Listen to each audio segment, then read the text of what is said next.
Science मेरा favourite subject है, तो अब मैं क्या इसके लिए पूरी बीएससी की तीनों सालों की किताब पढ़ूंगी या फिर मैं पोस्ट ग्रेजुएशन की जो किताबें उन्हें दोबारा से पढ़ूंगी। Hello dear viewers, welcome back on my channel quick learning with ease. I hope आप सभी बहुत अच्छे होंगे और इंटरव्यू की प्रिपरेशन काफी अच्छे से कर रहे होंगे। आज का जो हमारा टॉक 3 है वो होने वाला है कि हमको इंटरव्यू में कौन सा अपना फेवरेट सब्जेक्ट बताना है, या फिर क्या हमको बीएससी जिससे हमने की थी, लाइक बीए, बीएससी, बीकॉम हमने जो भी किया है, क्या हमको ग्रेजुएशन के वो सब्जेक्ट्स दोबारा पढ़ने होंगे इंटरव्यू के लिए। और आज हम बात करने वाले हैं इसी टॉपिक पे कि मेरा फेवरेट सब्जेक्ट क्या है और मैं अपने सब्जेक्ट कंसर्न के लिए क्या तैयारी कर रही हूँ, क्या मैं सारी ग्रेजुएशन की बुक्स पढ़ रही हूँ या नहीं पढ़ रही हूँ। तो देखिए, आज हम इस बात को क्लियर कर देते हैं। सबसे पहले तो आपको अपना फेवरेट सब्जेक्ट चूज कर लेना बहुत ज़्यादा इंपॉर्टेंट है। वो इसीलिए कि मानिए अगर आप इंटरव्यू में कोई क्वेश्चन का जवाब नहीं दे पाते हैं और लगातार 2-3 क्वेश्चन का जवाब नहीं दे पाते हैं, तो यहाँ वो आपसे कह सकते हैं कि अच्छा आप ये बताइए आपका फेवरेट सब्जेक्ट क्या है, जिससे वहाँ से वो आपसे क्वेश्चन पूछ सकें। तो यहाँ पे आपको अपने favourite subject means is equals to deeply knowledge, means आपको अपने सब्जेक्ट की ना डीप नॉलेज होनी चाहिए, क्योंकि फिर वो आपसे वहाँ से क्वेश्चन करेंगे। और या फिर वो स्टार्टिंग में ना ये भी बोल सकते हैं कि आप अपना फेवरेट सब्जेक्ट बताओ और फिर वो वहाँ से आपसे क्वेश्चन करें।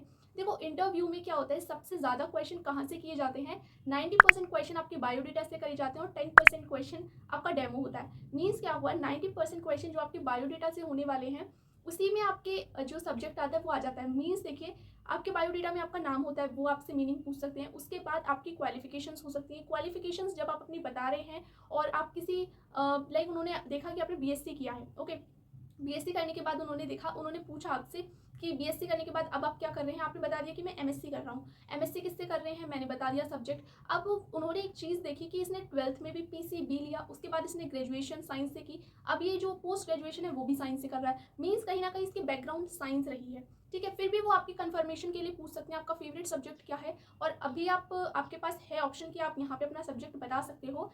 वैसे तो वो जहाँ तक है उम्मीद आपसे साइंस से रिलेटेड ही क्वेश्चन करने वाले हैं, लेकिन फिर भी अगर वो पूछ लेते हैं तो आप बता सकते हो अगर साइंस से अलग हट के आपका कोई सब्जेक्ट है, लेकिन फिर उसकी आपको अच्छे से नॉलेज होनी चाहिए।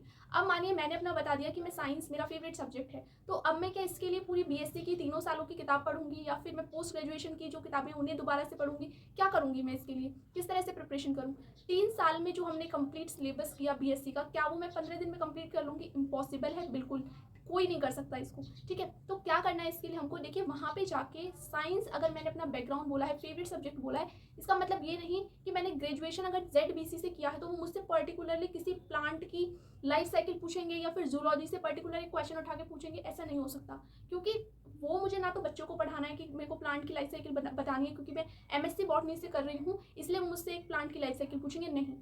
बस अब उनको यहाँ क्लियर हो गया कि मेरी साइंस बैकग्राउंड है, तो साइंस से रिलेटेड क्वेश्चन वो मुझसे पूछ सकते हैं, एक बेसिक क्वेश्चन जो मुझे पता होना चाहिए। अब वो अगर मुझसे पूछ लेते हैं जाइलम एंड फ्लोएम क्या होता है, पहली बात तो ये 10th क्लास तक है।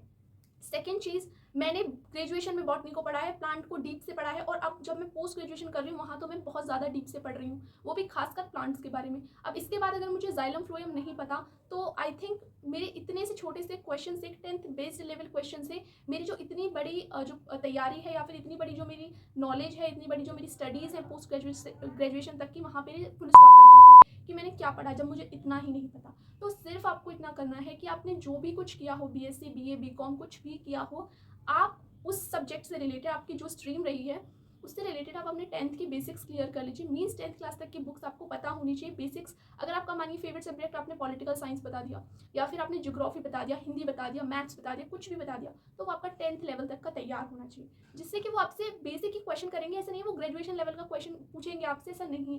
बेसिक क्वेश्चन पूछने वाले हैं जो आपके बैकग्राउंड से रिलेटेड हो, आपके सब्जेक्ट से रिलेटेड हो। और बेसिक जब आपकी बात की जाती है तो बेसिक में आपकी 10th आती है, क्योंकि 12th में जाके स्ट्रीम्स अलग हो जाती है। कोई साइंस स्ट्रीम में जाता है, कोई आर्ट स्ट्रीम में जाता है, कोई कॉमर्स स्ट्रीम में जाता है। तो वो अगर वो ऐसा क्वेश्चन करेंगे भी तो कहीं ना कहीं ऐसा हो सकता है उन्होंने 11th का क्वेश्चन कर लिया साइंस का, लेकिन आपने तो 10th क्लास तक साइंस पढ़ी थी, आपने 11th में तो कॉमर्स ले ली थी, तो फिर तो वो नहीं कर पाएंगे। इसीलिए वो ऐसा क्वेश्चन पूछेंगे जो सब किसी ने पढ़ा हो। 10th तक हर किसी ने साइंस पढ़ी है, 10th तक हर किसी ने हिंदी पढ़ी है, मैथ पढ़ी है, तो वो ऐसा ही क्वेश्चन करेंगे आपसे जो कि एक बेसिक हो और जो सब ने पढ़ा हो।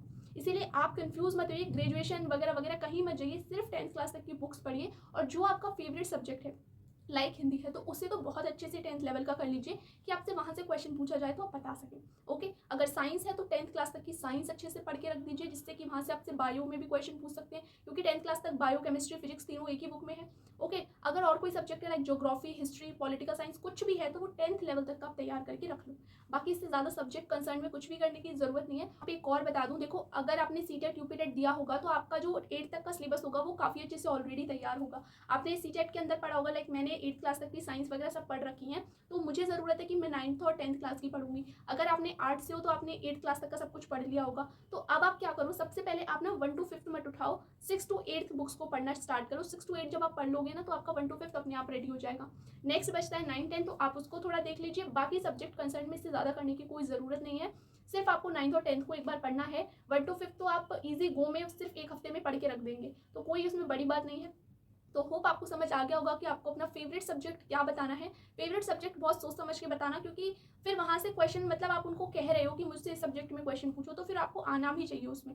और बीएससी में जाने की कोई ज़रूरत नहीं है। 10th क्लास तक का आप अपना सब्जेक्ट कंसर्न अच्छे से कर लीजिए, बेसिक नॉलेज रख लीजिए। बाकी इससे ज़्यादा कुछ मत करिए, ज़्यादा परेशान होने की ज़रूरत नहीं है। और इंटरव्यू की प्रिपरेशन के लिए मैं आपके लिए रोज़ एक वीडियो लेके आती हूँ। होप आपके लिए वो हेल्प कर रही होंगी, जितने भी सिचुएशन बेस्ड आपसे क्वेश्चन पूछे जा सकते हैं। और आज का वीडियो बस इतना ही, मुझे यही बताना था। अगर वीडियो अच्छा लगा है, आपको हेल्प मिल रही है मेरी वीडियो से, तो चैनल को लाइक शेयर सब्सक्राइब जरूर कर दीजिएगा। फिर मिलते हैं एक नई वीडियो के साथ, जब तक के लिए थैंक्स।